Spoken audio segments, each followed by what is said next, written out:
and you gonna murder this one and murder that one. Talking all that bullshit. I'm gonna put it to you like this, yo. This is for the nerds, this is for the brainiacs, this what we deserve. Go ahead and play it back, you ain't gonna touch me, you not gonna do nothing, you are not above me. I bet you wish you was me, I know that I know.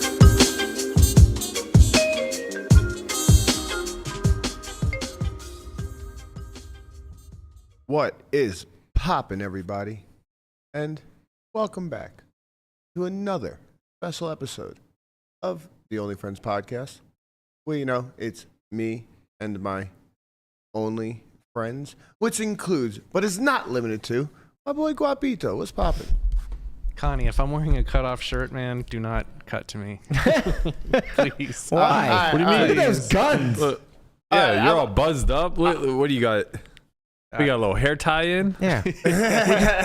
I'm not looking crispy today. We're off you. You want to know what? I have a question for Berk. How was your vacation in Pittsburgh, Berk? See, now you're really learning how this all works. That's great. We could have maybe lubed it up a little bit before we just slid right in. But hey, all right, we'll get into it a little. I am back from the wonderful motherland. What do you mean am back? You were back yesterday. Oh yeah.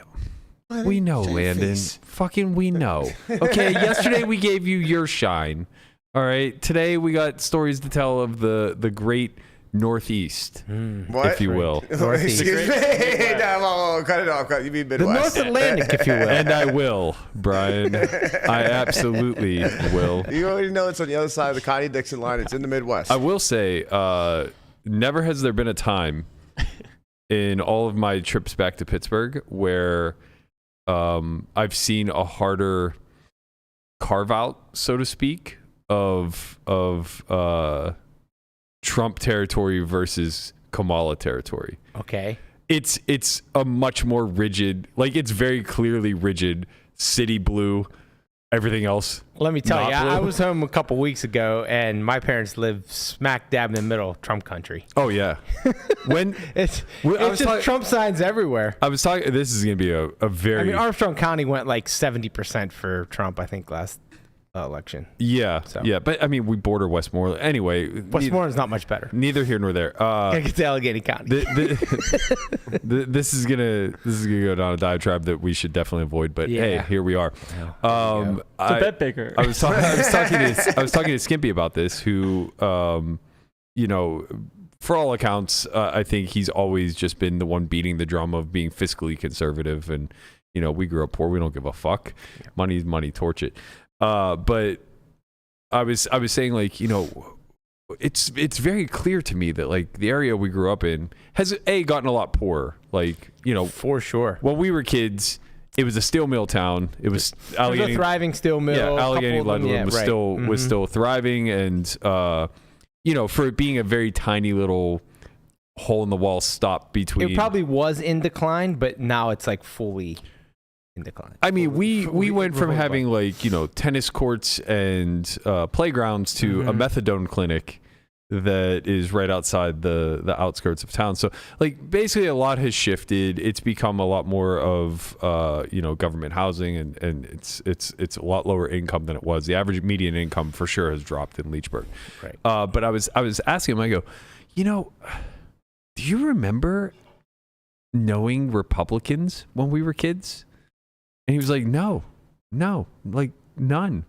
Like, think about it. And I mean, most people were I would feel like it was more Democratic. Yeah, like take this for what it's worth. Yeah. Shout out to Mr. Shoddy. But like, he was our sociology teacher as a senior, and like, there wasn't like a debate of, well, this is what the Republican Party is, this is what the Democratic Party is. You guys can choose for yourself. It was like, no, this is why you guys all have to be Democrats. It was,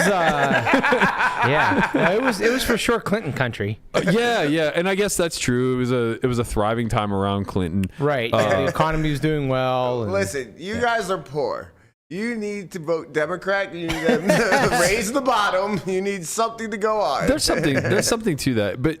Interestingly enough, I think poor white counties tend to lean red, specifically like rural counties, because it's very built around the the First Amendment, Second Amendment, Third Amendment type of mentality. You know what I mean? Like, leave us alone. We'll be our woods people.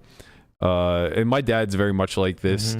But we were discussing this, and he was like, "No, like I truly don't know that I knew any Republicans." Well, see but this is how the landscape, how it was, right? It was the blue wall, as they called it, right? It was Pennsylvania, it was Michigan, it was Wisconsin, and these areas, right? A lot of manufacturing jobs, steel mill jobs, right? These kind of things were union jobs, exactly, and they all were voted blue, and then certain things happened, right, with NAFTA and stuff, like jobs getting shipped out and other factors where people lost their jobs, and then that blue wall started to crack and eventually came down when Trump beat Hillary, right? In 2016. I saw Barbara while I was home too. We were discussing this as well, and he brought up the union point, and I thought that was like an incredible point to make, because you're right. Like, everybody that populated Leechburg was pretty much a union worker, and so on towards the city. And what I pointed out to both him and Skimpy, I was like, well, if you think about it, if you just think about the waves throughout the decades of how it all worked, where our grandparents, they came from the greatest generation, they had it really fucking hard. And they were mostly, especially in our area, first or second generation immigrants. So of course they leaned very conservative. The generation they then passed along to, our parents, the hippie generation, so to speak, they were all very socially liberal, and there was this big social liberal wave passing through the country. Segregation fell. There was so much that took place on the social climate that things were relatively good financially, and people really started to shift heavy the other way. Unions started to form a lot more. You're talking about industry, the backbone of the America, especially where we grew up in the Rust Belt. Right. This was everything that drove these local economies. So of course it lent itself very much more towards democratic population. But fast forward now to almost skipping the millennial generation into Zoomer times now, there's been this massive hard divide, because at least I can't speak for other cities, but for Pittsburgh specifically, there's been a wild facelift over the last 25 years. The culture shift has been so massive, and kudos to the city for keeping up with the times, because they just were never going to cut it as an industrial city any longer. They would have fell the way of Detroit or Buffalo to some degree, Cleveland to some degree. So huge uplift, and most of it's been supported by the universities, the medical industry, and the robotics tech industry that you find at CMU. So there's a lot more diversity within the city walls, and with that came a larger gentrification. The North Shore, Etna, Millville, Lawrenceville, all these surrounding areas to the city got a massive makeover. And a lot of youth poured in, and a lot of different ethnicities and different races all came from different walks of life, because they got job opportunities, especially in the medical field and the technology field. But what that did was push everybody else to the outskirts. So when you start to look at suburbs like Monroeville, it's now become relatively poor by comparison to what it was when we were growing up. Monroeville was a bustling small city. Look at the mall. Right, yeah. It's a microcosm of what you're talking about. Yeah, and I think that it's created now this larger and larger divide of city dwellers and basically everybody else. It'll be interesting to see the way it goes, but it felt strange, because I truly don't care that much. I'm all for people getting to live their lives kind of thing, and I don't really subscribe to one side or the other. I think that they both are batshit crazy in their own different ways. But just having traveled back and forth, I basically stayed dead smack between where we grew up and the city, and I was going in both directions each day. And I'm running into a lot of people that I've known for the majority of my life, and I knew how they were as kids, I knew how they were as young adults, and I know them now in their 40s. And it's such a shocking difference of where they're at now, and it's almost completely reflective of kind of where they landed. Jace, for instance, still lives very close to our hometown, right? And he's just yeah, Trump. And I'm what the fuck? What are you talking about, man? Like, you grew up on food stamps like me. Like, I don't know that this is the rally cry you want to necessarily go for.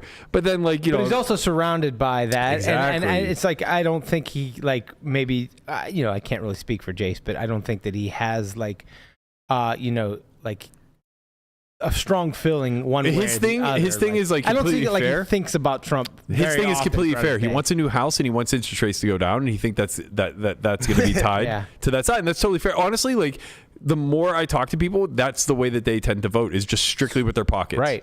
And it makes a ton of fucking sense. Of course. I mean, it's economy stupid. Yeah, of course. And at the end of the day, it's like, well, why wouldn't you? They're both just like failing us on some level or another. Mm-hmm. So voting selfishly doesn't seem to be all that crazy to me. Right. I didn't mean to get into this. I just found it to be like, I enjoyed my trip back so much. I had a blast catching up with everybody. I think every minute that I was home was accounted for in some sort of capacity. But it was just like, you know what it was that was shocking to me? It wasn't that the hard political divide existed. It was how quick everybody was to volunteer their opinion on it. Yeah, but like the real question is, where are the raccoons voting? So I thought it was over for me. I was pretty confident, like day 2 of being home, that was just it. I rented an Airbnb basically halfway between Pittsburgh and our hometown, in this small town, Trentham, PA. And you know, it was a nice little quaint area in the middle of the town, so to speak. Quaint just means plain. Yeah, plain. Yeah, it was very, very fine. It was fine. It was nice. It was clean. It was cozy. Wasn't a lot of space. They didn't have all the amenities I would like, but you know, for what I was paying and the location, it was perfect. So the best way I could describe this, it's very strange. Another thing that I forgot about being home that I noticed while I was back there is fucking everything is made of brick. Literally everything. Mm-hmm. I mean, like, not like... You used to just seeing stucco out here, you know? Yeah. We're not talking like a brick foundation and then some slop thrown on top. No, we're talking like 3 fucking stories of brick. Just laid perfectly, you know? That's been standing for 125 years. It bricked up. Nothing's been built new. There's nothing new there. Nothing new has been built in a century. Yeah, everything that's been built was from the concrete era. Right. So this house I'm staying in, the best thing I could compare it to would be like a prefab, you know, that you would like order from Amazon, like 1,000 square feet total, 2 bedrooms, a kitchen, and a tiny living room. house. It was very small. It was very, very, very small. It's a tiny house, but it was all it was all brick. I don't know what the fuck it was before they converted it to an Airbnb. It might have been like a workshop. I don't know, but it was like, it was just, there were 3 little pigs, like when he walked inside. Right. No, it was only the third pig. It was only the third one. Yeah. I had to do a double take because after I stayed in it for a night, I was convinced that I was just in like a prefab. And then I walk outside, I was like, wait a second, this thing is like brick head to toe. It's probably been here for 100 years. So anyway, that's the setup. So the way that the house works is you walk up onto a deck and you walk into a corridor that I assume is going to become a porch at some point, but they just haven't, expanded it. So you walk through this corridor, then you're in the kitchen, and off to the left is the bedroom. So the bedroom basically attaches to the corridor. So it's like 4 a.m. I'm dead asleep. But I'm a somewhat light sleeper because, I have dogs and I have to cater to them from time to time. So little noises like that will get to me very quickly. I'm sleeping and I just hear this, like, what I can only believe to be like stomping in the kitchen.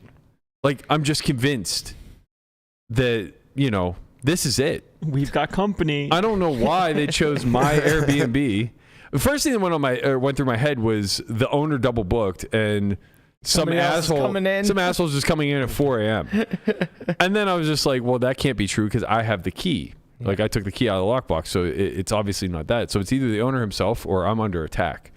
So there I am, standing stark naked in this little closet of a bedroom, searching for anything. No baseballs to throw. No lamp to club someone over the head with. I'm just raw dogging life right now, and my heart is pounding through my chest. I mean, I haven't been this like certain that I was fucked since I was a kid. Maybe I I was just like, all right.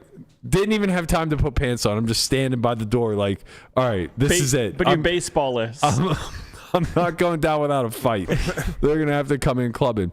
So I hear like rustling around, and I'm convinced that, they're just going through my shit. They're rummaging. I don't really have anything out there. So like they have to come to the bedroom next. And no sooner did I like almost pass out from the heart rate, did I see the motion light get flipped on the deck.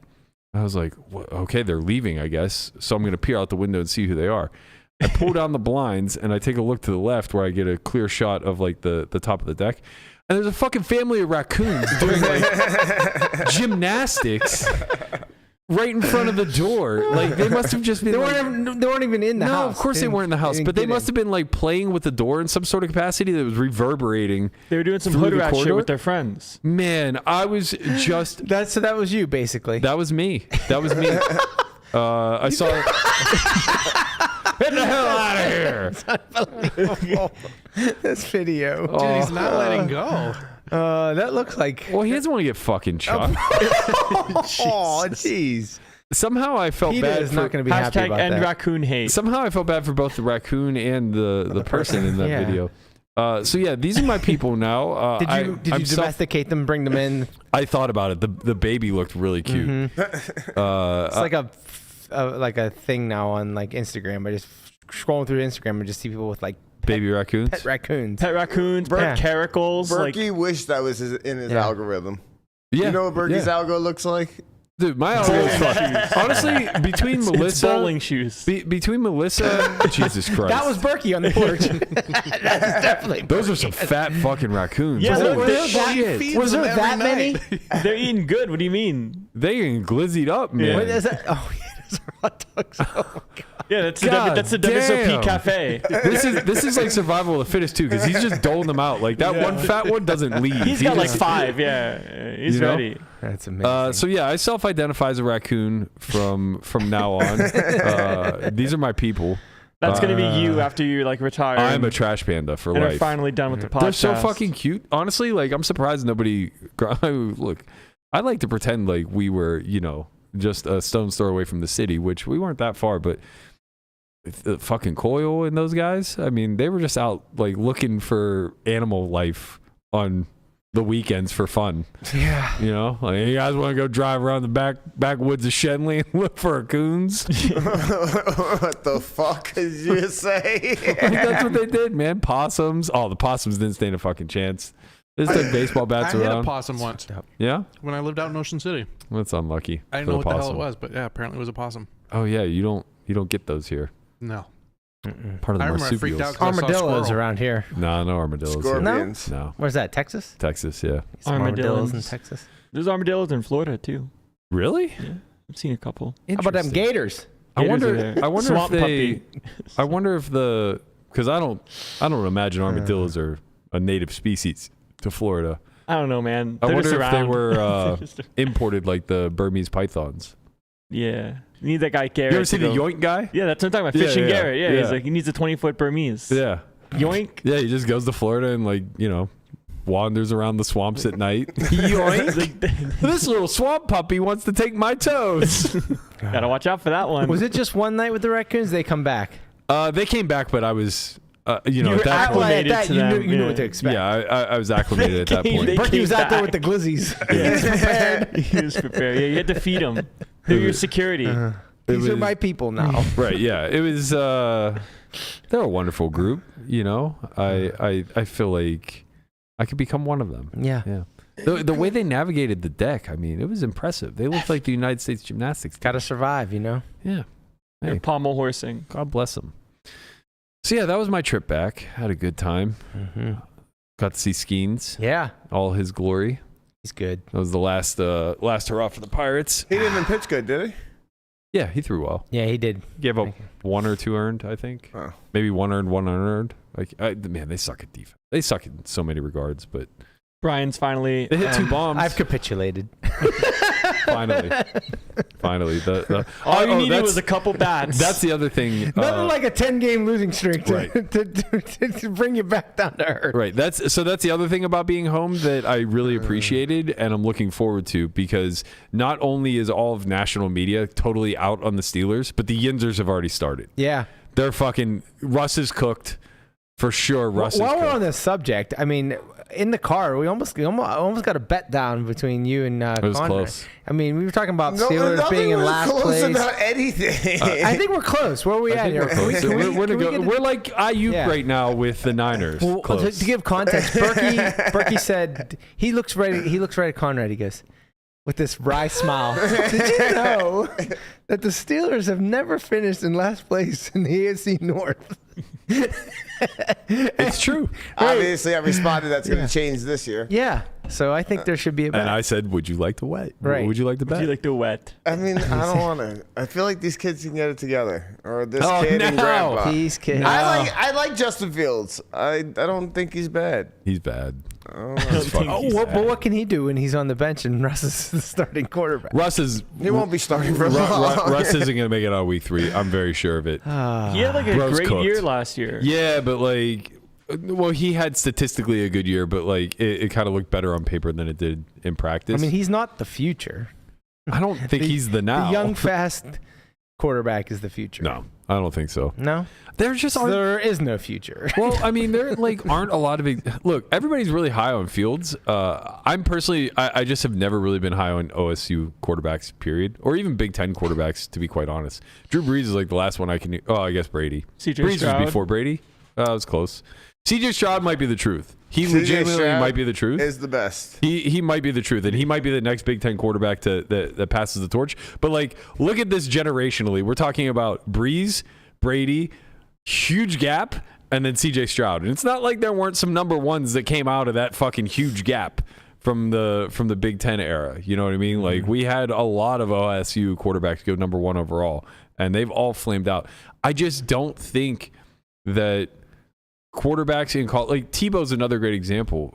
These guys are the best athletes on the field, and much like baseball throughout the ranks, you take the best athlete on the field and you put him at shortstop. You take the best athlete on the field and you put him in center field. You put him at quarterback. Yeah. They're the best fucking athletes on the field. You put them at quarterback. You work a fucking system around them, and they're great. It's like You get to the pros and they're just kind of meh. Dude, these guys, oh man, these guys like in Pittsburgh or like on Twitter, wherever, there's like, why do the Pirates keep drafting shortstops? Why do they keep drafting all these shortstops? It's like, that's because that's where you play when you're in high school and you're the best player. You play in center field or shortstop. They didn't draft O'Neal Cruz, did they? They didn't draft O'Neal Cruz. They didn't draft O'Neal Cruz, but they drafted the guy they got this year out of Connor Griffin. Yeah. You're only talking about Big Ten quarterbacks, I imagine, like Jalen Hurts, Tua. They're doing pretty well from SEC. Well, so I think Hurts has, look, my opinion doesn't fucking matter for what it's worth, but I'm going to share it. Mac because, Jones, on the other hand. Yeah, I think a guy like Jalen Hurts, I think this year is going to be really pivotal for him. Go Birds. It seems like him and the head coach have a huge discrepancy, and a lot of people. I'm basing this off of following the Kelsey podcast. Source, I heard it online. Oh, I heard it from Jason Kelsey online, but yeah, but he was basically saying like the locker room kind of fell apart. Those two are kind of at odds, and you know he might not even be in that system. Like we were wondering why Kenny Pickett would ever choose to go there. Well, there's a chance Hurts isn't there a year or two from now. But like proven throughout the years, there just haven't been a lot of really great mobile quarterbacks. Randall Cunningham comes to mind, Michael Vick to some degree, but like he was never Super Bowl winning caliber. You know what I mean? He was an amazing athlete. He was never going to win the Super Bowl, bro. I don't know about that. He was never going to win the Super Bowl. He just like didn't have the accuracy. He had the sickest arm strength in the world, but like you know he was more so going to run for 1,500. Any given Sunday, man. Lamar could easily be a Super Bowl caliber quarterback. Like I think he breaks the mold, but he's just Lamar like and Vic elite. Were kind of the same. Nah, Yeah. I don't think so. I think Lamar's way more of a pocket passer. I think there are times in history, I think they're kind of the same. What do you mean in their times of history? Like when Vic was rushing for over 1,000, no quarterbacks were doing that.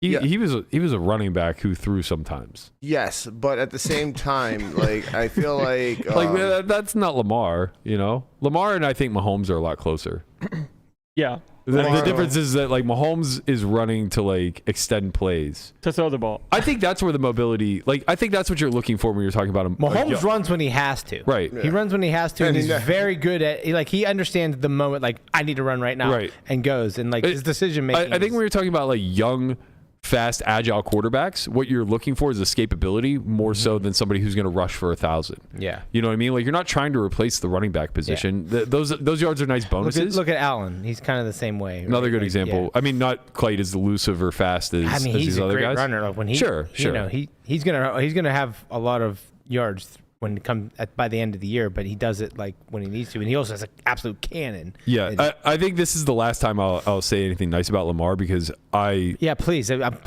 well, I mean, making me physically sick. not only do I loathe the Ravens, but it's hard for me to see him as the athlete that he is and as talented as he is, as the MVP that he is, when he fucking lays an egg game after game after game against the Steelers. He really does. This guy cannot fucking compete. If you look at his stats, his like overall stats, and then look at his stats just Versus against the Steelers, Steelers, yeah. it's just Like they just night and haven't day. figured it out.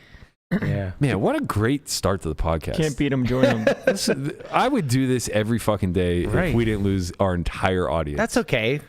That's fine. They We'll talk understand with it. me, you, It's and like the downtime. 3 Steeler fans that are out there. That's I've right. actually been watching. It's like 3 up, 3 down, 3 up, 3 down. So we didn't lose anything. Yeah, I think that's very true. I mean, we touched on Yinzers, we touched on politics, we've touched on football, pirates, baseball, raccoons. raccoons. Yeah, we're out here talking PETA for life. We spoke about it all. And you know what I did while you were talking about all this shit? What'd you do? I went into Google, and I was just This curious. is already a problem? I went to Google Maps because I was curious no. how far Leedsburg was from, 22 miles. Ohio and Oh. West Virginia. Oh, farther. Oh, yeah, but an hour and 20 minutes. And you have the nerve to say you're not from the Midwest. I mean, You can't be that's 80 from- plus miles, bro. You can't be from one of the 13 colonies, original colonies, and be in the Midwest. You Yeah. just can't. We're also very close to Maryland. Yes, you can. Wait, are we Southern? We're also very close to Maryland. Do you understand that the Virginia. the Connie Dixon line aside, you understand that the Mason Dixon line is actually there to represent something? No, the Connie Dixon line is too. Who calls Maryland Southern? It's part of the Southern states. It's below the Mason Dixon line, or Virginia, it runs through. Virginia maybe. No, they're. All right, I'm not confident about much when it comes to. I just mean calling Maryland Southern is like Guamo, nuts. can you help me out here? Like what am I looking for? The the Mason Dixon line. Yeah, I wouldn't consider Maryland. Calling I would Maryland consider Virginia is where it starts. Yeah, I would- calling I- Maryland Southern is like nuts to me. I'm relatively And confident. by the way, this is if you're right, this is the reason why the Connie Dixon line is there. Okay. There it is, the Mason-Dixon line. You say- Maryland's all right underneath Connie it. Dixon Wow. line is still there. Wow, it's like I know exactly what I'm literally- fucking talking about. It's literally the border of Pennsylvania. Yeah, remember we had this argument when I was saying it was the border of Pennsylvania, and you were saying it wasn't. How are you going to fucking turn this around to me getting it right that Maryland's south, and somehow I'm now wrong Yeah. about where the Mason-Dixon that's line nuts. lies? Calling Maryland South is nuts, though. I mean, Civil War. The line bro. doesn't lie. Yeah, the line line. don't- Is that the what line li- don't lie. Is that what the line was The for? only Yeah, problem it was is, segregation but the problem with this line is it's or straight. slavery, I guess. It's straight. If they knew about squiggly lines back then, Oh, Jesus they would have Christ. definitely drew a nice little right around around Leedsburg. So, Oh man, Them's the facts. straight facts. Man. I want my goddamn props for getting geography right. Okay, it's not often. Okay, It's now not find often. Wyoming on a map. I can get the region. Yeah. It's Now get the state. it's upper. Is it north or south of Montana? Oh, does Montana border Canada? This is so good. It is. Wait, north or south? Those are my only options. Yeah. Is it above or below? It touches. Montana? It borders Montana to the west. I think. No, maybe to the south. To the south. The To the fact that south. this is close is shocking. It borders it to the south. Good job. Yes, Bert. Good Montana job. borders Canada. Yeah. Well, I'm not positive. Maybe North Dakota's above it. I don't know. They both touch Canada. Okay, so North Dakota's north. I was gonna East, lay west. odds out there and say it was gonna be plus 200 that you said North Dakota and If plus you showed me the 300 South visual, Dakota. I would be much better at getting it. Like I can't. Like just, a blank map, is you're saying? Yeah. I need to see. We've done that before. All right, we'll do it again one of these days. Really quick callback. I think the cash games in Vegas are going to get really good next year. What? If both candidates want to get rid of taxing tips, Oh yeah. that means there's going to be a lot of people with a lot of extra money in their pockets. So this could be a good thing. I don't know that much about politics, but is this one of those is this one of those platforms that candidates run on that's just like a totally empty promise? Because No, I think it could happen, especially if both sides. That's going to be agree to huge, it. though. I mean, because like, but what I'm getting at is like, doesn't something like that at the federal level require like a lot of checks and balances to push?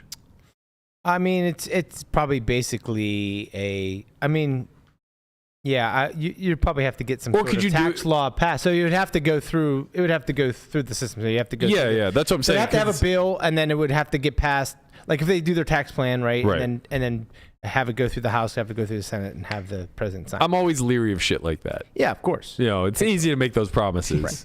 And yeah, it's because like, coming from somebody Right. who's bartended before, when you're making $8 an hour, and if I'm gonna get taxed on $8 an hour, and the $200 or $300 that you make a night isn't being taxed, like that is a humongous. Yeah. I have to tell humongous you, difference. I was always, and maybe this is just sheer ignorance, but I was always of the impression the reason why you got $8 an hour is because it was taxable, and that the reason why,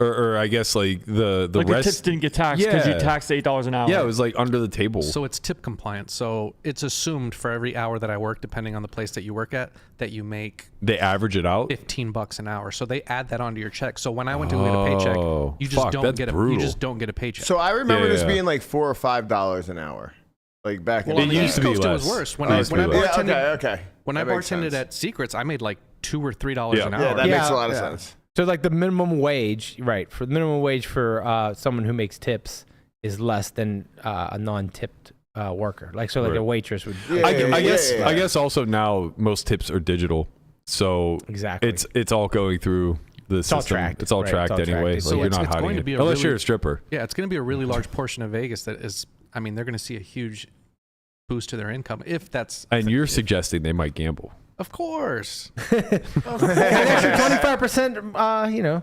Yeah, that's extra 25% you have to pay to the government. Might as well give it to those the 1-2 games are casinos. going to be good. You don't think it'll result in lower wages for those workers, like lower They're hourly? already making minimum wage. Right, the hourly won't. But I thought for service industry or tip jobs you could pay less I mean, than if you minimum work for wage. MGM and you're part of the union, and you're probably making a decent hourly. But Yeah. I'm talking about like the majority of people who are already making minimum wage. Like that's going to be huge. Like bartenders. Yeah. Oh no, what I meant was I thought if you got paid in tips that you could get paid a lesser hourly. Right. They compensate you less because you make money in tips. But that's a like your hourly is a very small. Like when you're, when you work off of tips, your hourly that you make from your actual employer is a very small percentage of Most your of the places total that income. I worked at where I've had to Right. bartend, you get paid minimum wage. So like And you if get they, no check. Yeah. That's the thing. You Yeah, get no I check. Now understand though, that. It's you only get, 10% of if it's only 10% of what you're bringing in your hourly. Now if they cut it in half, it's only 5%. It's Right. not that big of a difference. Yeah, that's fair. That makes sense. Yeah, I don't know. It'll be interesting. Hopefully, whatever gets more money into the ecosystem, I'm all for it, baby. Let's go. All right, let's since we're pivoting into poker a little bit, let's talk a little bit about this podcast that recently launched. I'm not sure what the actual backstory is. From what I can tell, it looks like they're currently set up as doing like affiliate deals for sites, but it looks like it's going to become something bigger. I'm referring to the GTO Lab podcast hosted by Jonathan Jaffe. IF Tari for you old school guys that know Jonathan from pre-Black Friday days. I hadn't caught many. I think I listened to a bit of the Ponikov's episode that he did, which was really good. There was a clip going around of Ponikov's and damn, I can't remember who it was that he played the hand against. Leon Sturm. Oh yes, Leon Sturm. Fuck, man, he really bodied me back in the PCA main. 4-bet me pre with Queen 10 suited. Got my ass. Mm-hmm. Came King 9X. I had King 10 suited. Yeah. We were like R.I.P. 2 and 3 in chips. Yeah. R.I.P. Luckily, I had him covered. But yeah, so anyway, it was between Ponikov's and Leon. and they were each giving their thoughts on this hand that they played against one another. And the clip was like cut so that Jonathan would introduce a street and Pontikovs would say what he was thinking, and then it would cut to what Leon was thinking. And it was cool to hear like the overlap of their thoughts throughout the course of a hand, like where it was similar, where it differed, things of that nature. There was another clip floating around between Barry Bonds I was going to say, this is literally what I was thinking and when Greg you said Maddux. that. Yeah. It was fucking phenomenal. Right. That was really phenomenal because like their thought process was identical to one another. I love that format though. Yeah, it's a really, really cool interview style format where you get two people's reflective thoughts. So I listened to a bit of that, but Landon actually sent me the most recent Ike episode and said, you really need to listen to this. I think you're going to enjoy it. And obviously, like, Ike is brilliant, so it's tough not to just give it your full attention. And there's a lot of good to pull out of this conversation. Jonathan's a fantastic host. Really enjoy hearing his thought process. People who don't know Jonathan, like, he's just like the ultimate competitor. He's I love to refer to him as like a gym class hero. He's just like uniquely good at pretty much all athletic endeavors in a very just like figure it out on the fly kind of way. Like, it never looks pretty, but he's just fucking good. You know, that kind of guy. And I think that same thing applies to poker. I think, like, you know, his interest and intrigue for the game, it's not very rigid and, you know, color within the lines. So he asks like very intriguing questions coming from an inquisitive place. And Ike was really gracious in the way that he answered. A lot of the conversation was more about, like, you know, how do you succeed at high stakes? What's your routine look like? And all of that stuff was wonderful. And if you're looking for a little bit of inspiration or motivation or knowing what makes Ike tick, I think that's all worthy to listen to. But there were two particular clips that I pulled out of this one that I want to listen to real quickly and kind of get your guys' thoughts. And this was more reflective of Ike's take on how we as a community are growing with the technology that's available and how we are meant to best utilize our ability to create strategy to get better at this game, and where basically our time and resources should most often be spent. So if you got that first one queued up, you can go ahead and roll it. I want to make sure it's the right one, but if yeah, I think that's been such a huge trap in the solver era. Nope. That next one. And I think that people who got Oh no, that's it. That's it. Sorry. Yeah. good before solvers tend to have an advantage at, in my opinion, is that there's just this absolute fire hose of information, more than you could possibly look at in a lifetime. And figuring out what matters is so important. You know, I mean, this has gotten to be less of a thing as we've all gotten a bit more used to it. But in like the first couple years that people were working with solvers, everyone was obsessed with figuring out the right bet sizes everywhere. And it never matters. It never, ever matters. Like, you take some spot, some, you know, 3-bet pot or whatever, or single raise pot, and like the best strategy is 30% check and 70% bet 60% pot or whatever. And if you force the computer to play bet 80% or bet 45%, it'll adjust the frequency up or down accordingly and put about the same amount of money in the pot, and it will cost you literally 0 EV. Like, you cannot see the difference. If you make it do something really silly, like bet 150% pot or check, maybe at that point you start losing like 0.2% of the pot relative to the strategy you were supposed to play. In all but a few cases, getting the bet size exactly right is like the least important thing in the world. And yeah, people put so much effort into trying to get that exactly right, and it's not very important. And I think there's an awful lot that falls into that category of not very important. And finding the things that are important and making sure that you understand those well it's a difficult skill, and it pays really big rewards, I think.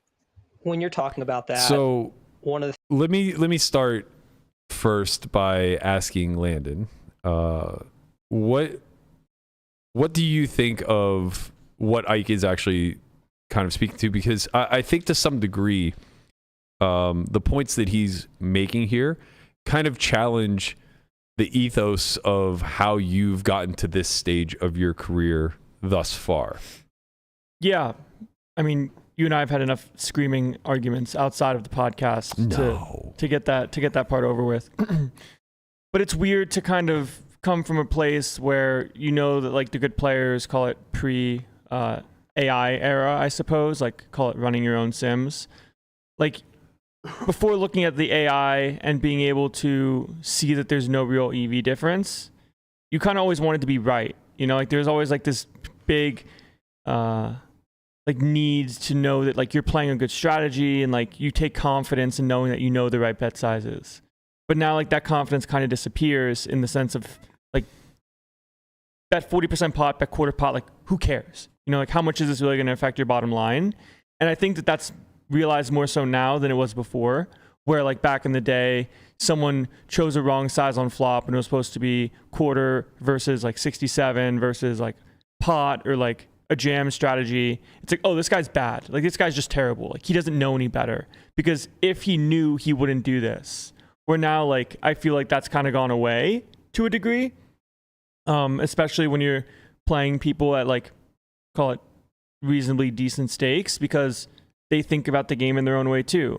And I think that there's more lenience now than there was before, as oh man, like someone chose 67, but like maybe it's good, right? Maybe the response versus quarter is supposed to look a certain way and they don't think I'm going to play like that. Or maybe they think I'm going to fold versus this size and not fold versus another size. And it's kind of not like trying to get into somebody else's head about like where they're thinking about the game, but more so trying to understand the reasons why someone's choosing the bets that they're choosing versus, oh, like they bet pot, like that's really bad. It's supposed to be 150. Right. It's kind of like giving someone partial credit for no reason. Yeah. Like it just makes you feel better. You know, it makes you, it's really just like an ego thing to be like, oh, he doesn't know he's supposed to jam for 2x pot and he only bet pot. Like, I feel like I should be able to retract every single one of my In the Muck segments now. And I'd like to thank Ike personally for single-handedly getting me out. I gotta tell you, Guapo, Thank you, Ike. none of your In the Mucks are strictly because of size. Just go on with your topic. I just wanted to So I think Ike would say, like, he's like, yeah, sizing doesn't matter except when you bluff for 15% of the pot on the river. in position. Right. With an SPR 0.5. That matters. Other than that, doesn't matter. So the thing is, I'll circle back to what Landon just said, but addressing like what Brian and Guapo are talking about, I think it is very important to understand that sizing doesn't matter, right? It's just a choice that initiates the strategy, right? So just like, you know, technically speaking, like your preflop boundaries don't specifically matter. Right. They might harm the overall EV of your entire strategy, but again, like you're playing give and take. You're not playing against a perfect computer, so like adding or subtracting a hand could potentially yield you EV depending upon the response. Point that I'm trying to arrive at is initiating the node, so to speak, through a variable, whatever size it is that you may choose.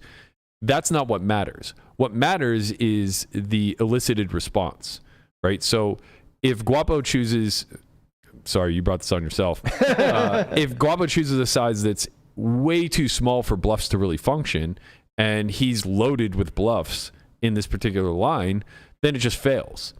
And it's not that the size in and of itself is bad. You could easily build a strategy utilizing that size. It just has to have far fewer bluffs in it, right? It's the purpose of the size that actually fails. Doubling back to kind of what Landon said, I want to push back a little bit, because I don't really think there's a lot of leniency in the community as far as like judging people based off of mechanics. I think that now more so than ever, the community is staunchly on the side of, if you are not mechanically sound, you are not a good poker player. Mechanics being knowing bets and range, bets and checks and sizes. Like, I think when I say the community, by the way, I'm speaking specifically to the pocket of players that are winners and voice their their criticisms pretty openly. Yeah, if you just watch the Twitter feed while the main event's going, like, I mean, it's pretty apparent that they certainly have their opinions. Like, I think to a degree, it's not necessarily like the size in itself, more so like what the size or lack thereof of the correct one like means about how you think about the game. Where like there are some mistakes you can make that can easily be fixed, you know, like not betting a certain size over another, and that just kind of takes work. Like just looking at the solve, like playing the trainer, like running the spots, or just looking at them. And then other ones are like, oh, like you don't understand like the theoretical background as to why you get to maybe have leads or choose only jams or checks. Like those kind of things are much more glaring to like people that are aware of how the game works versus not. Right, but I think that is what Ike is alluding to, right? People aren't criticizing the fact that people aren't looking at hands and saying like that's not a bet. Or like sick whale, like he bet 40 versus quarter. That's what people are doing, in my opinion. Is they're not criticizing the action, which is all that matters, right? All that really truly matters is that you're taking a specific action that is incentivized by the strategy.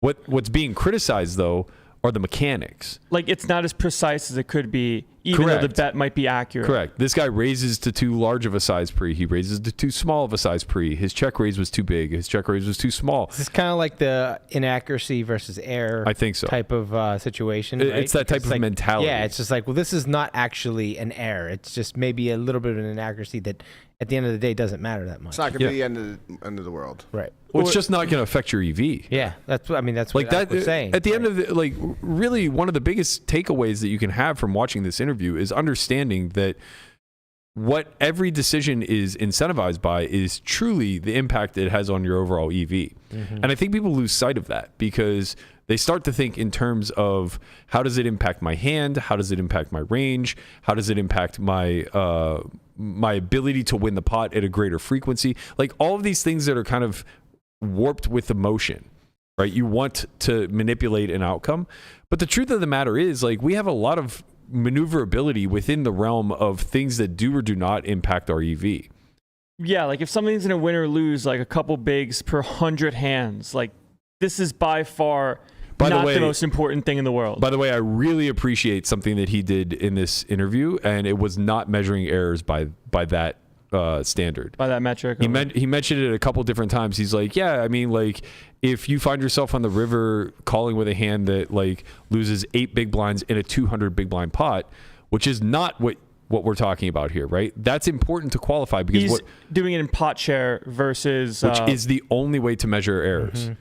Right? Because if you're losing, 0.1 big blinds in a spot, then what's it relative to? Right? If you're losing 0.1 big blinds, but you have no idea what the size of the pot is. The pot's 1,000 big blinds. Yeah. Like this is not. That's what I'm saying. Like, and you extrapolate that out to like, oh man, you're losing 0.1 big blinds in this particular spot, and if we extrapolate that out to BBs per 100, you're losing 10 big blinds per 100. That's an egregious error. It's like, well, we need more context. How many big blinds are in the pot? It's like, oh, there's 200 big blinds in the pot and you're losing 0.1. It's like, this is a rounding error. Right. This really means absolutely nothing. And for what it's worth, there's probably other parts of your game where you're losing the same amount of big blinds, like call it 0.1 in a hand, but the pot is 3 big blinds per 100, and like a limp check note blind versus blind. And he spoke a lot about that too, which I thought was really insightful, of getting the low-hanging fruit right. He's like, if I find myself facing a C-bet and I have no idea what my global check raising frequency is, that's a problem. Maybe in another life, Ike is running solve for Y. he believes in the why. I respect that about him. Hey, I'm just gonna hand this over to Ike. Like, that'd be great. Take from here, buddy. That'd be great. I truly do think he's always been one of the guys who has gotten ahead and stayed ahead of the curve. And I never really understood why. If you would have asked me to qualify like what Ike was, just from the outside looking in, I would have told you he was a perfect technician. I would have thought he drowned himself in these details. Right. You'd be like, yeah, like I'm winning more than everyone because I know the sizes. I've done all the hard work. I'm not going to miss a check raise size and like frequency percent thing. He's like, he literally said he's more like happy with his results and like where he's at with poker because of how curious he is. Where he's like, I don't really know all of the things. I'm never going to know all of the things, but trying to find out more things is what makes me tick. Yeah, it's like if you're whoever's doing like whatever, like everyone thinks this is what you're supposed to do, right? This is the strategy, and it's the other people that are outside that or beyond that or the elite players. Right. I think that's true, and I think the general way of qualifying that is similar to what Landon just pointed to. It's this notion of being more curious about ideas than perfecting mechanics. Mm-hmm. And the irony is that this has always been the case. We just have a better measuring stick now, right? Like pre-solvers, it was still the same thing. You had people who were willing to just go out there and mix it up, and a lot of them turned out to be great. They were the best freestylers around, and then when they had the ability to like run things on solvers, they kind of bettered that strategy, and then everybody else was trying to replicate a tip and trick. Right now the tips and tricks are just sheer and utter mechanics. You have to overbet ace king 5, you have to range bet for quarter pot, you have to. That's like the community stance at the moment versus like, hey man, like we just bet like one size but like never check, like you'd be fine, you know, like play a strategy that you're okay with. Well, I think that I think the things are going through a slow evolution, but like when we first unlocked the power of solvers, like, yeah, it was range bet all boards for quarter pot, single size every chance that you have the opportunity to lay the aggression on and take advantage of the overfolds. And then people started to understand, and they start to get a little bit better at the defense. So then it became like, okay, don't range bet every board. And now let's still utilize a single sizing strategy, but let's have a small size, a medium size, and a big size depending on the board texture. And the issue with this, the thing is like this will never go away. So what I'm trying to highlight with the Ike podcast is not saying like, oh, you guys should all strive to be like Ike. It's not that at all. It's that you at home listening should understand where to take your information from. You should be taking your information from a guy like Ike. You should be looking to the people that are more interested in ideas than they are mechanics, because they're going to be the ones that unveil to you deeper principles of this game that will allow you to unlock mechanics that your opponents aren't actually implementing in any sort of capacity, especially in an arena where most players now are trained rigidly within the mechanics, and when somebody does something different, instead of them being curious, they instantly say that's bad. Yeah. Right. And I do think that in our industry, more than almost any other, people just examine the sheer mechanics and judge, ultimately seeing it as a signal for a lack of knowledge in some sort of capacity. And it goes the other way too. It's like if I'm playing against a new player that on the surface, everything about him kind of exudes weakness, but he starts nailing his sizes, right? Like, oh, recreational has been introduced to the game, but like he just hits his size on every single street. I think that at least signals to me that he's studied some. He might not be good because he may have no idea why he's doing these things, and he might not respond very well to counter aggression. But at a bare minimum, his like global strategy, if he has the reins, so to speak, or the initiative, is going to be pretty good. He's probably going to pick good sizes across the boards. He's probably going to pick good sizes across the streets. And he's probably at least going to have some idea of range awareness of where to start pulling candidates from, right? So it's like now the way that I take advantage of that has to be a lot more thoughtful than if it's just a random rec who I'm just trying to pick up betting patterns off of, right? Like, oh, he goes big with this grouping of hands. He goes small with this grouping of hands. That makes life really easy, you know? Yeah, there's definitely like an weird in between too, at least with tournaments and more so FTs and looking at things like under the ICM model in the sense of not trying to like torch it. You know, like there's some things that are important fundamentally, and if someone's playing in a certain way, it kind of tips off the fact that like they're not as studied or as aware as maybe the guys that like slave over this stuff are.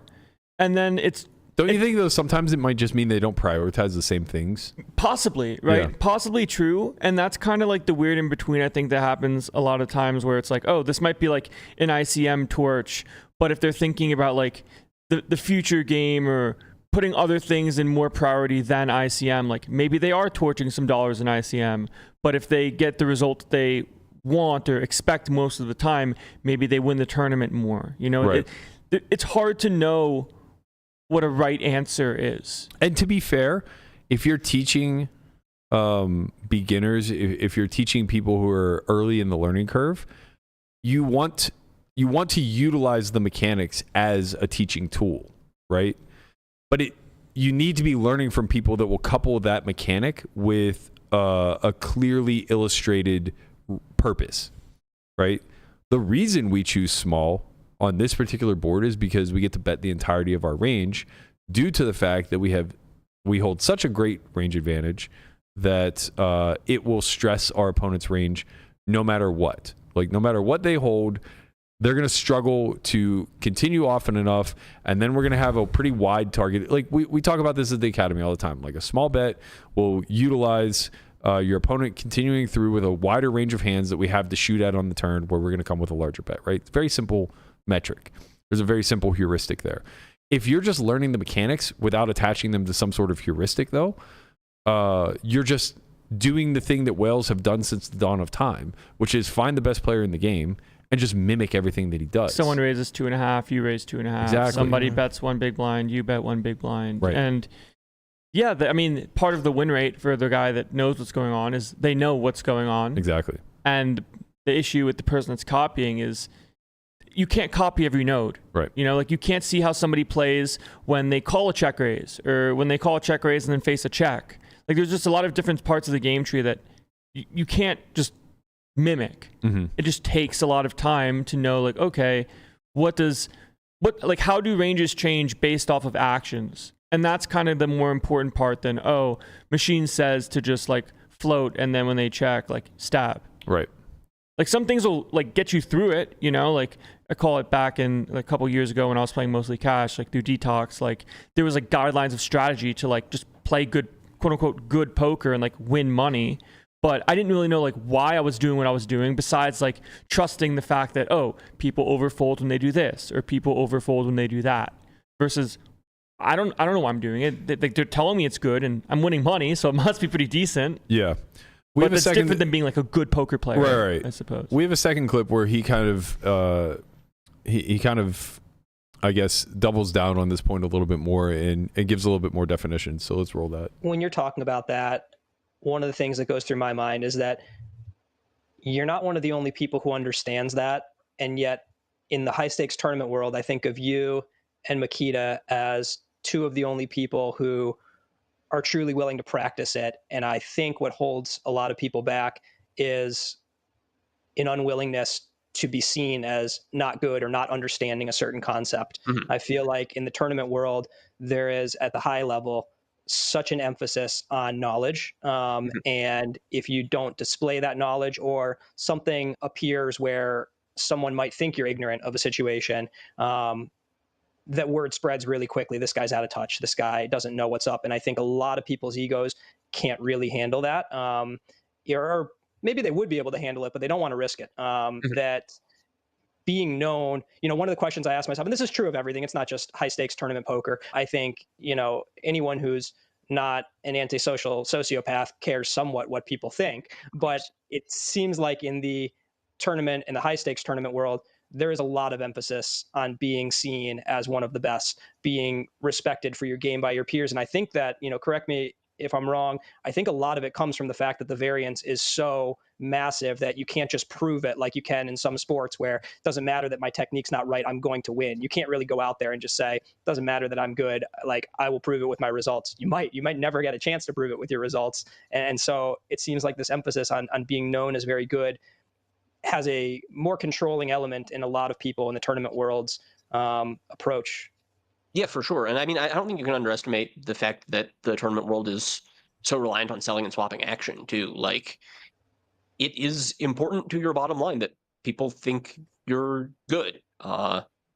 You can't play the highest stakes tournaments if there aren't at least some sharp people with a lot of money who think you're good enough to buy your action. So yeah, it is important to stay in business, that people respect your game. As opposed to, like, a lot of my earlier experience in my poker career was cash games, particularly heads up cash games, where, I want people to think I suck. That's great. I want to get action. So I do think having that past experience, while I can appreciate that it is professionally important that at least some subset of people think I'm good, I do also have the voice in my head saying, oh, if people think I suck, that's great. I'd like to be underestimated by my opponents. So yeah, I think I am less concerned about that, have less of a reflex to be concerned about that than... Man, I tried to cue it so that it was the long pause to get out. Got to swap to the top 8. I wasn't sure, Maybe there's more, you don't want to cut off Ike. What do you guys, well, there's plenty more. There's an entire episode. What do you guys think about that notion of needing the respect of your peers in order to stay in action, as opposed to being underestimated and, kind of, because I see both. I mean, trust me, I see both arguments. But I see a lot of people in this space that lean very heavily one way or the other. And I'm curious as to what you guys feel is a bigger priority if you want longevity in this space. I think it just depends on what you're playing. Like Ike was saying, like for tournaments, at least for higher stake stuff, and not even higher stake stuff, but like open field mains, like big competitions like that, where you can just win a lot of money for not that much. Like, being able to swap with people that you think are really great to the debate of like what people's ROIs are. Just even to be in action during WSOP, it costs a lot of money. Like, you just need a lot of buy-ins. Yeah, for tournaments for sure. Like cash games is a little bit different, I imagine, depending on like the stakes that you're able to play. Obviously, if you're playing high stakes like outside of your role, like it's important that you can be in action for those spots. But like if you're just playing, call it mid stakes online and you're kind of on your own, it doesn't really matter what somebody else thinks of your game if you can kind of like fund it. But like for high stakes poker and tournaments, the variance is so high that it makes sense to like diversify like your portfolio, which is majority you. Does that make sense? It's not only that it makes sense, but it's almost necessary. Yeah, to a degree. Like maybe there's a world that like you're a great poker player, but like you are one of like the bottom X% runs and you don't win any money, but your friends are around the same skill level. Yeah, look at you the last 2 years. Yeah, I got torched for a couple of years. Like now I'm winning. We're here. But you made it up for it in swaps. Yeah, I mean, for sure. That's what I'm saying. You got to swap to the top. But yeah, I think it matters more for tournaments as well. I think like in my case specifically, a lot of stuff has happened where I'm not as concerned anymore with like, call it like outsider opinions of like, call it immediate friend group / like people that I'm close with or like sell action to. Like that stuff doesn't matter to me. Like someone like I'm never gonna really talk to or like has an opinion or like, oh, like this guy sucks. It's like, whatever, like this doesn't impact me. But like what does impact me sometimes is when like your friends or like people in your immediate circle that are like, no, like this is not just like bad for me to call it like buy action or take pieces, but like it's bad for you. Like if you're like swapping with him, like ruining like my own kind of bottom line to a degree where it's like, oh, I'm now getting undercut because somebody that thinks a certain way is saying this to someone in the same mutual circle. Yeah. Because high stakes are so small, like everybody knows everybody and everybody's opinions kind of get shared around, especially when people go on like sick heaters or like bad runs of like, oh man, like is this guy washed, like, or is he just having a bad run? And in like Ike's case, for example, like everyone is always going to give Ike the benefit of the doubt because he's proven time and time again like how great he is, and because he is. So like he misses like an ICM thing, which he'll make mistakes sometimes or whatever. It's like, oh, like like that happens, it's okay. Like I don't think that like this doesn't change my opinion on him. Right. But like when it comes to new people coming up in the space or like playing high stakes stuff, it's like, man, like this guy's clearly missing the mark. Like but I think that's the trap that the community as a whole falls into, and I think that you are often guilty of it just because you're kind of young and you don't have a lot of perspective outside of your path through this space. I think his point is really critical, but I think it needs to be understood like who it matters the most to. The only reason to give a shit about what your peers think of you is to be able to leverage your name, your ability, your goodwill, your skill set, whatever, into capital. Right. So the only time that is going to be important in somebody's career is in highly capital intensive moments. And that's going to be when you're first starting off and don't really have much money to deal with. Like you need someone to believe in you. Exactly. And you're not going to be able to have the respect of your peers in that instance. You're mostly going to have to rely on luck. The second time that it becomes very important is whenever you are trying to play the biggest games or tournaments in the world, because now nobody has the capital within this particular sphere to do that on their own. And ROIs are so small. ROIs are small, right? A lot of variance, a lot of gamble, etc. So the truth of the matter is, it's not that you can make it as a lone wolf, so to speak, but as somebody who never really prioritized garnering the respects of their peers and kind of just beat to his own drum from start to finish, like myself, I can speak to the moments when it mattered the most to me. And I was very lucky to have a tight niche friend group when I fell on my face and I needed to, kind of get back on my feet. And even then it was very minimal, right? It was just people who knew that I was good and could win, and they would give me small amounts to kind of keep me in action. And then the second time was when I had the opportunity to start to play nosebleeds. I was very fortunate. This was mostly not even poker related, but I was very fortunate to have some friends who were wealthy that put me in touch with their friends who were even more wealthy and, took big pieces.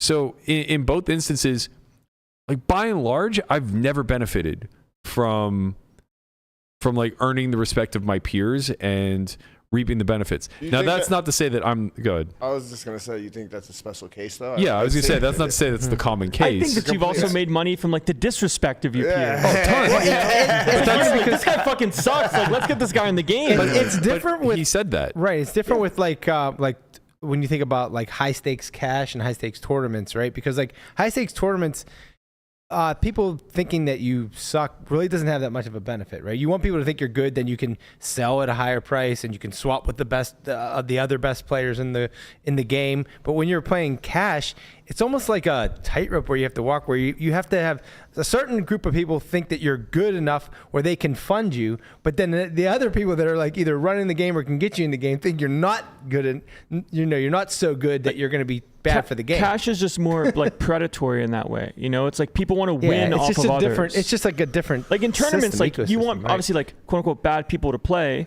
but if you're playing tournaments and you believe with like you're the best in the field, you kind of don't care who's also in the field with you to an extent. But I also would push back a little bit on what Brian said. Like what you said is valid, but it only matters if you actually have to seek funding.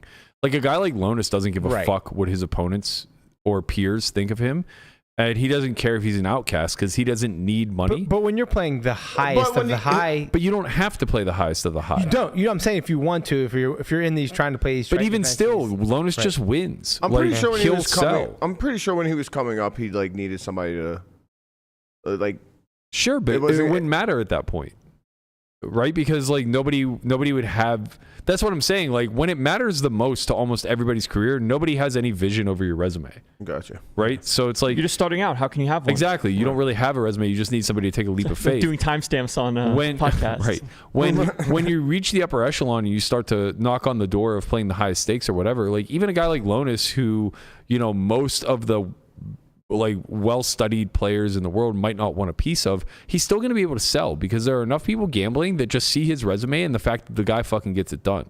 It's true. So when he plays a 50K and maybe needs to lay off 10 or 20%, whether he does it publicly on PokerStake at a 1.05 markup or he does it privately within a group of people who just believe in him, he's not going to have a problem really selling. Now that does speak to the point of the fact that like, well, that would indicate that he has peers that believe in him. And that's true, right.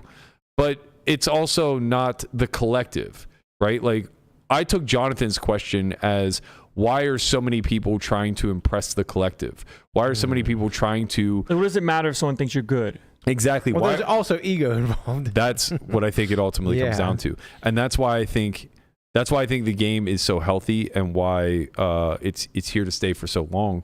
Because on both sides of that coin, whether you give a fuck about what your peers think or whether you don't give a fuck what your peers think, both of those mentalities are largely ego driven. Yeah. If you don't give a fuck, it's probably by default of you being told you suck by people that you have respect for, right? If you do give a fuck, it's probably a byproduct of you trying to carve a similar path to other people that you witnessed come up through the ranks in this particular way. Yeah, it's definitely like a respect/disrespect thing of like, I've had enough of like what you have to say. Like, I don't want to listen anymore. I'm going to do what I want, versus like, I really think that you're great and I want to learn from you. And this is how I'm going to prove that by getting your feedback, like hearing more approvals of like overall mechanics. And there's a bunch of different ways or like, yeah, just a bunch of different ways you can kind of either use like the ego part to get somewhere, or just completely disregard it all and be like, you know what,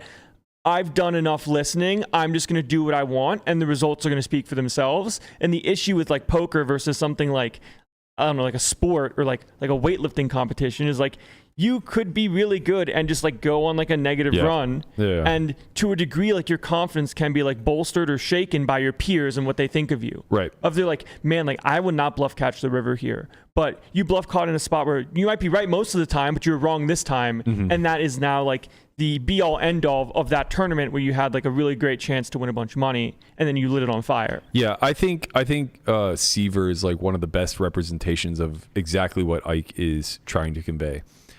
He toes that line between like genius and disrespected so well and so eloquently, and he's never really in a position where it matters enough to him to try to sway it one way or the other, right? He's never really in a position, at least not as far as I understand, that he is so desperate to get the approval of peers so that he can find his way into the next echelon of buy-ins or whatever the case may be. Like at some point, end of the day, if you're going to make it, you just have to win, right?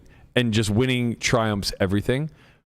It triumphs respect. It triumphs, popularity and everything in between. Like at some point you just win so much. It's like, I can't bet against this guy. Right. You know, like I'm a believer. Yeah. Mm-hmm.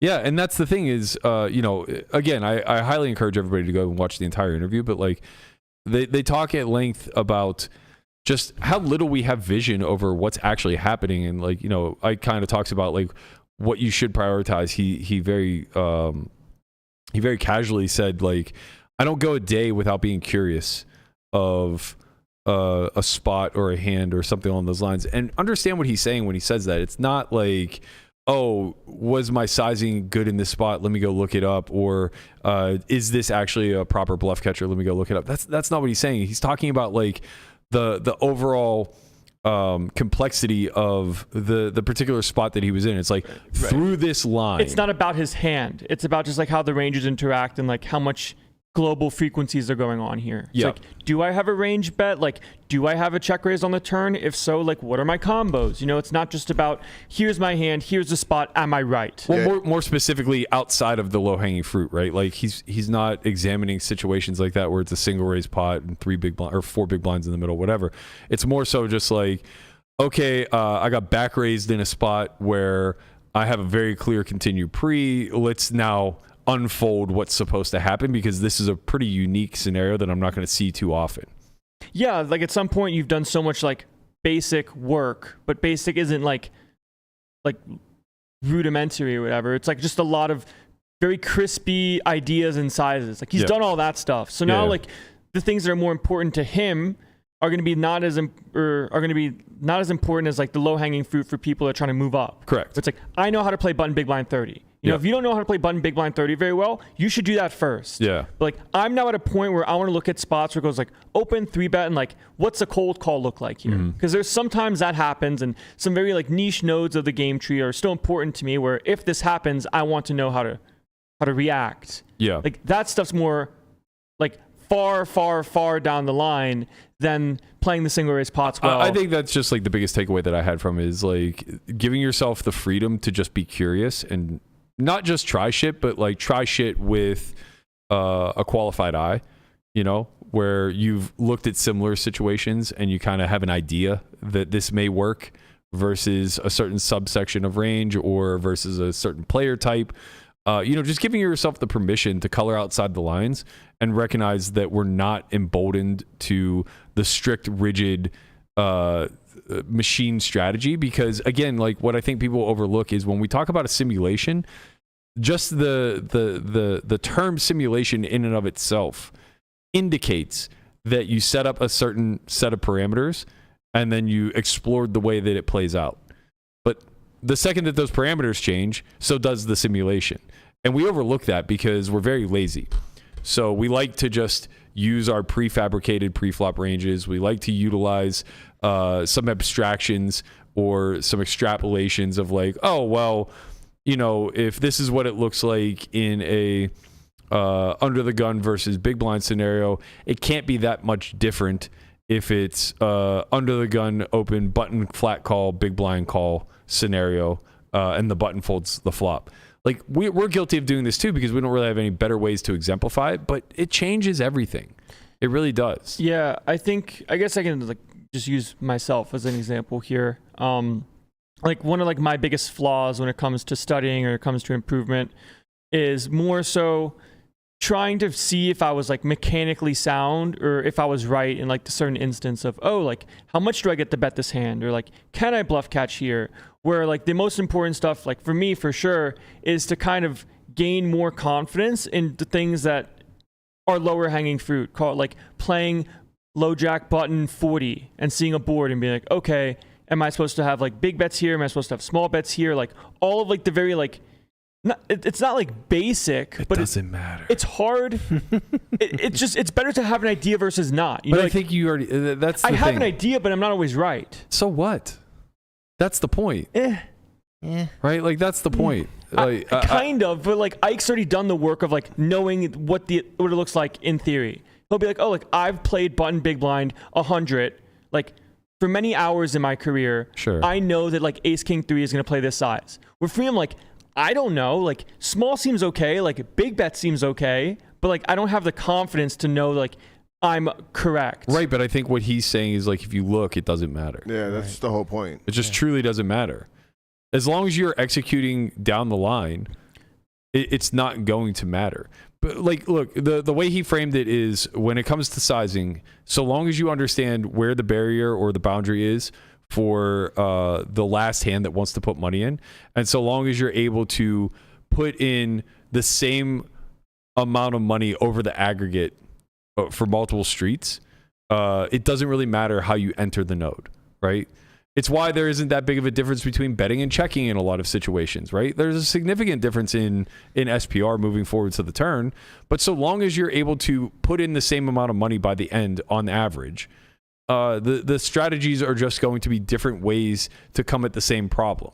Okay, so how do you get better? Like how if you're starting from like playing nothing? I think you trust your built-in, I don't even want to say intuition, but it's intuitive now, right? It's if it's not conscious competence, it's at a bare minimum subconscious competence. Like if I polled you on what size to take on a bunch of different board textures, cutoff versus big blind, 40 effective, you'd be within the realm. I'd be at like probably like 80% or something. Yeah, your global frequencies, and more importantly, I think your betting frequencies globally would be a lot more accurate than maybe the size. And that's what really matters, right? What really matters is that you're not overbetting or over c-betting these boards or under c-betting these boards drastically. So if you just trust that your subconscious competence has built out this library pretty well, and now you start to examine the much more complex spots, the less, the more unique spots, like the ICM spots, the scenarios where you're forced to play like 3-bet pots out of position, high SPR, maybe with ICM implications. These are all going to be a lot more unique and interesting, but they shouldn't be driven by seeking them. I don't think. Like I don't think you should be like sitting at home writing down a template the way that we do when we first get into the game and like try to study heads up, right? You try to study heads up, you just start with all of the nodes and you go, okay, I'm going to look at single raise pots and I'm going to look at this grouping of board textures, this grouping of board textures, this grouping of board textures, and then I'm going to look at the defense to all of that. And then I'm going to look at 3-bet pots and 4-bet pots. And we're going to go down the rabbit hole until we're pretty good at understanding how all this plays out. I don't think that's what you want to do once you start to get into the more complex areas. I think you just want to play and you want to take note of a very curious spot of like, I would have expected my opponent to bet small in this spot, but he overbet. I have a little bit of respect for his game. I'm not confident that I'm right. I'm not confident that he's right. Let me go back and look at this situation. And then you can start to look at similar situations that extrapolate off of that, right? How would you start if you started from zero? Not what I'm just describing to you. I'm speaking to you, Sure. right? If I was starting from zero, I would find somebody that was not zero and understood the game at a global level. And I would ask them to teach me heuristics based off of mechanics. So if I were starting at zero, I mean, obviously I wouldn't have the foresight to understand that you would break the game tree down into formations, into single race pots versus, but like, let's say that I had that beginning knowledge, right? I would choose my format, and then I would like group or batch a bunch of different scenarios that are common. All the lowest hanging fruit. I would just try to nail the mechanics on the lowest hanging fruit, and then I would try to work with somebody who thought bigger about the game. Right. You wouldn't start by doing it alone, basically. I don't think you can nowadays. I really don't. It would just take too long. Or like there's enough resources now. It's not even that it would take too long. It's that you would waste so much precious time and money, right? Like that money that you're losing grinding 1-2 live to get the reps in, you could just be paying somebody to like fast track you up to 5-10. And that just seems like, if you want to have any serious approach to the game, a necessary endeavor. Like you kind of have to start from this place. Like if you started from zero, try to reach out to somebody that has made it, if you will, or like, you know, who knows if they're doing like backing deals or whatever, but try to be like, I want to spend these first couple years like learning how to play poker correctly versus trying to do it yourself. Yeah, I mean, I just think about like people who are very heuristic based. Guys like Brocus, guys like Hunt, guys like Ike. Not that Ike is offering coaching services, but like Galfond is another great example. Sauce, I think, is a good example. There are a lot of them out there. Yuri is another great example. A lot of people understand, like, they graduate beyond the mechanics. And like the greatest lie that I think the general populace gets told is that the mechanics are all that matters. So when you find that entry level site, that entry level site just like beats you down with mechanics endlessly, and you either get trapped in a learning loop where you worry about perfecting something that isn't adding to your EV. The diminishing returns are just like so blatantly obvious to anybody else, but like not to you because you're such a perfectionist now. Or you don't think that way. You're not a micro thinker, and you immediately get bored because you're being forced into a box. Like that probably would have been where I would have fell into. If you would have stuck me in like a rigid training course and said like if you would have said like, okay, I remember when Hybrid put out that quiz. I had done pretty well on it in spite of the fact that I hadn't done much training with solvers at that point. But if you had taken me day one of entering poker, I would have bombed that test, right?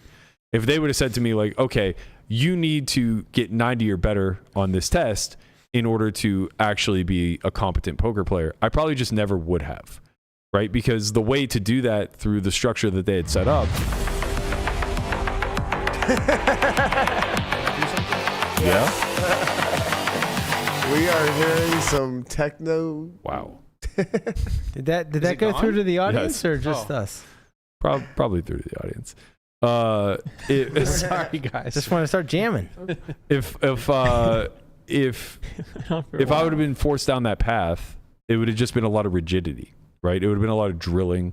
Like even whenever I was learning heads up, drilling was the least thing that I did, and oftentimes you would watch me and get really frustrated with me because during the drill I would choose the incorrect answer. Like if I had an 85% confidence that it was A and 15% confidence it was B, I would always pick B because I wanted the negative reinforcement. That would encourage me to learn. I don't necessarily know why it's A. And if I press A and get positive reinforcement, I'm not going to look either, right? Mm-hmm. But if I press B and I get it wrong, I'm immediately going to look. If I press B and I get it right, I'm still going to look because I had such a low degree of confidence that that was the choice, right? Like I know that this is a bit of a blind spot for me when I'm presented the question and I'm between two answers. right? But in a system where you're being critiqued with points, you can't ever choose B. You always have to go with the higher confidence answer. And when you're right, you just chalk it up as like, oh, I know that now. Bullshit. You know, you don't know anything, and your ability to recall down the line is going to be very poor. So like, let's take somebody that has ideas and like knows that some things exist versus not, but the confidence level in all cases is like low enough, you know? Would you rather that person like in game, call it like at final table spots or in bubble spots or whatever, like some like very niche but important aspects of tournament poker, to like think that something's okay and do it versus not do it, look at it later, and then have more confidence? The former. You think just do it? Yep. I think just in general, poker rewards taking risks almost always. And of course there's going to be downside, as there is with every risk. But yeah, I think in general, people acting confidently and without any doubt in the moment will just generally outperform those who constantly question their decisions. You're acting on your intuition also. But does this change if you're playing somebody that you think is better than you or has a better idea than you do? I think only in exactly heads up poker, because it's so much more solved. Just like heads up pots? No.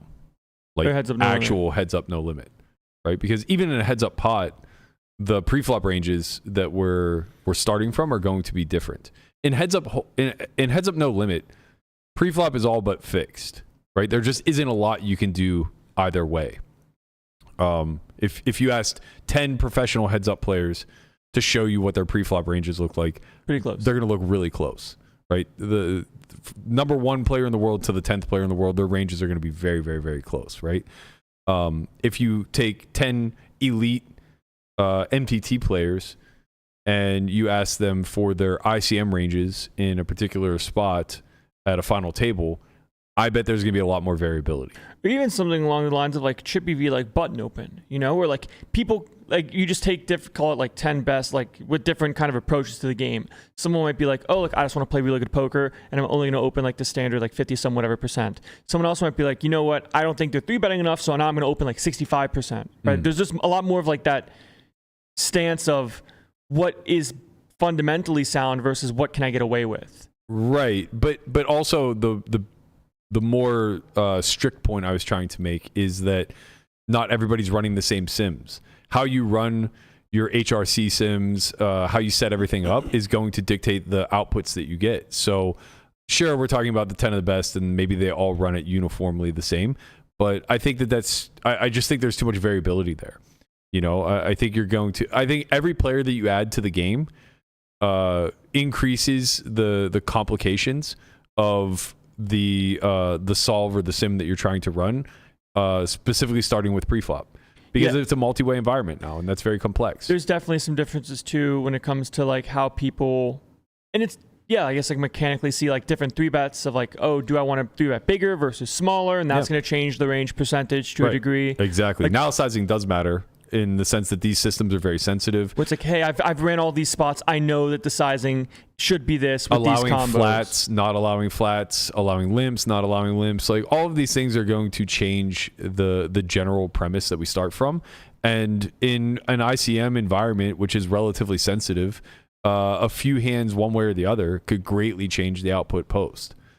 Or just pre-flop, you know, like someone doesn't play enough open jams, or somebody's not doing one thing or another. Like you'll get much different responses in ways that people see the game of like, oh, like I don't know for sure that they're doing this thing, I'm just going to follow the guideline, versus I know what this strategy looks like. I don't think that they're hitting this open jam frequency or this raise frequency. So now I'm going to take advantage of that by taking option Y. Yeah, but I think I think now you're talking about more of the exploits, which is fine. Everybody's allowed to go down that path. I was just speaking more to the inconsistencies of the actual theory that we're studying from, right? Like everybody's sims just uniformly look different. They're close, you know, the best of the best. If you pull their entire sim libraries, they're going to be close, but there's going to be some variability there. And on so down the line, the further away from number one you are, the more your sim is going to vary in a different direction. And honestly, that's why it's not really a linear measuring stick. It's why we don't measure people the best in the world, the second best, the third best, et cetera, et cetera. It's more like... You never really can in tournaments, too. It's more like tier-based. Even in cash, it's not the easiest thing in the world. Like, it's a revolving door of some sorts, you know? You have a cluster of people that are very good and think about the game in certain ways, and they explore ideas differently. Some get to a new idea faster, and that carves out win rate. I think that's more so when it comes to, like, ego, what's important, like selling this, that, whatever, is you want to be somebody that's in that group of, like, people respect my game. People think that I think about the game in a way that makes them want to not just like agree or disagree, but like put money behind my logic. Yeah. And when it comes to making your career out of high stakes poker tournaments and like very high variance games, that's just important. You know? But also like once you're there, you have a lot of money yourself. You know, it's not that hard to take occasional shots. Sometimes or just play lower that like and have all of yourself. Like, yeah, exactly. Like you reach a point where like part of it's for the ego of being like, oh, like someone I really look up to like now thinks that like I'm close to them. Like, I think that's much more true like in your like the younger or like up and comer kind of not just your age, but specifically your portion, the part of your career that you're in, the first 5 years. You know, I think validation is very, very, very high on the priority list. I think it becomes a lot lower with every passing year. Do you think it should be important? Like when for confidence to begin with, yeah. I think that it can allow somebody to kind of skyrocket, but I think it's a very slippery slope. I think it could be very dangerous. It can be incredibly self-indulgent. I think that it can misalign goals at the end of the day, like have people chasing the validation of their peers, and then whenever they don't get that, have that like absolutely crumble them into some sort of self-sabotage mode. I mean, look, at the end of the day, we're delving into a whole different arena here, but like the game is very mental, and it's not as simple as just like executing as a robot. Like show up, perform, get your money, go home. I mean, there's a lot to be said for an entire subcategory of just mental coaching, you know, kind of performance in not enhancing, but like performance coaches and things of that nature. Like, it's not just poker. You see it in all highly competitive industries. You know, I know Elliot branched off into like finance for a period of time. It's like, yeah, that makes sense. These guys are under critical scrutiny every single day. Am I going to make money trading today? Yeah. Am I going to make good decisions today? All these markets are just a different form of gambling, you know, and it's trying to figure out how to avoid risk of ruin. It's trying to figure out how to carve out niche edges. It's being creative. It's being an idea guy. It's being a big picture person, all while dealing with the short-term variance of living in the moment. I think the confidence just comes from knowledge. You know, if someone like Agreed. knew for a fact that they were extremely well studied when it comes to all stack depths, like 50 and under, and like in every spot, you know, and they're going through a downswing, it's kind of like, you know what, like I'm okay with that because I know where my win rate comes from, right? My win rate comes from performing, but when it gets worse is when you have like X amount of time, maybe years, 2 years, who knows how long, until like you actually get a score or like a result that like makes up for all of the bricks that you had because you're playing tournaments. You can just lose a flip on the bubble and like not get first now. Yeah, and I think that's why Ike is able to offer us such great advice here, because he's on the other side of it. You know, he can sustain pretty much any mental downswing at this point. All right, I hope you guys enjoyed that kind of recap of the GTO Lab pod with Ike. It was part 1, so it looks like there's going to be more parts to come. Highly encourage you guys to go over and check those out. The Ponikov's episode is very good. I haven't gotten a chance to watch the entire library yet, but I trust that they're all doing great work over there. He's one with Petrangelo. It's pretty good. Oh, yeah, Nikki P. Him and Jonathan actually came up together, so they have a very close working relationship. I'm sure that that's a good back and forth, to say the least. We'll be back again tomorrow, noon Pacific, same time as always. Thursday, we're going to be coming to you a little bit earlier, 10 a.m. We have prior engagement at noon that's kind of cutting into things, but we'll be here Thursday with Matt Hunt for Strat Chat. Don't forget to like, comment, subscribe, give us a little bit of love, click that bell so you know when we're live, and we'll see you guys all at noon tomorrow. Later, squad. Peace. Peace.